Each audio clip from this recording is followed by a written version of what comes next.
வணக்கம். நம்மளோட பாண்டியன் சீரியல்ல வரக்கூடிய எபிசோட் எந்த மாதிரி விஷயம் நடக்கப்போகுதுன்னு சொல்லி நம்ம இந்த இதெல்லாம் பார்க்கலாம். இங்கே ராஜி வந்து இங்கே சண்டை போட்டுட்டு இருக்காங்க. என்னதான் இருந்தாலும் நீங்கள் இப்படி ஒரு விஷயத்த பேசிடக்கூடாது. அங்கே வந்துட்டு நீங்கள் எவ்வளோ சந்தோஷமாக வந்தீங்க, அதே மாதிரி அங்கே அத்தை எந்த அளவுக்கு சந்தோஷமாக உங்களுக்கு சாப்பாடாக்கி போடணும்னு சொல்லி உங்களுக்கு பிடிச்சதெல்லாம் செஞ்சுட்டு இருந்தாங்க தெரியுமா. ஆனால் நீங்கள் எல்லாத்தையுமே இப்படி ஸ்பால் பண்ணி இப்படி பேசிட்டீங்களே அப்படின்னு சொல்லிட்டு சொல்லவும் செய்கிறாங்க. இங்கே முத்துலேருந்து எங்கே பாருமா, என்னதான் இருந்தாலும் சரி உனக்கு கொடுக்க வேண்டியது நான் கண்டிப்பாக கொடுத்துருவேன் அப்படின்னு சொல்லிக்குது சொல்லவும் செய்கிறாங்க. இது கேட்ட உடனே இங்கே சக்தி வந்து என்னடா அது இவர் இப்படி பேசிகிட்டு இருக்காரு, ஒரு வேளை சொத்தெல்லாம் கொடுத்தாலும் கொடுத்துருவார் போலியே மொத்தத்தையுமே அப்படின்னு சொல்லிக்குது.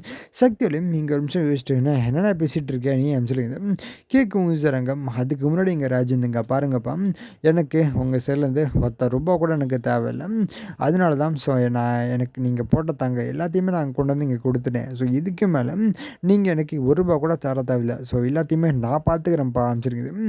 ராஜ் வந்து இங்கே சொல்லவும் செய்கிறாங்க. அதேமாதிரி ராஜ் வந்து இதை வச்சு நீங்கள் ஏதாச்சும் பிரச்சனை பண்ணாதீங்க அப்படின்னு சொல்லிக்குது. ராஜு சொல்லிட்டு இங்கே போகவும் செய்கிறாங்க. இங்கே முத்து டே சக்தி, நீ என்னதான் இருந்தாலும் இப்படி ஒரு விஷயத்தை பேசிடக்கூடாதுடா, எதுக்குடா நீ இப்படி பேசினேன் அப்படின்னு சொல்லிக்குது. இங்கே முத்துலேருந்து கேட்கவும் செய்கிறாங்க. அதே மாதிரி இங்கே சக்தியோட அம்மா வந்து டே என்னடா நீ பைத்தியமடா, நீ எதுடா அப்படி சண்டை போட்டுட்டு நல்லா தானே பேசிகிட்டு இருந்தேன் அப்படின்னு சொல்லிக்குது. இவங்களும் ஒரு சைடு இங்கே திட்டவும் செய்கிறாங்க. ஸோ இதுக்கப்புறம் எந்த மாதிரி விஷயம் நடக்க போது சொல்லி நான் உங்களுக்கு அப்படி பண்ணுறேன். ஸோ அது வரைக்கும் சப்ஸ்கிரைப் பண்ணி பக்கத்தில் பெல் ஐக்கன் வச்சுக்கோ. நன்றி, வணக்கம்.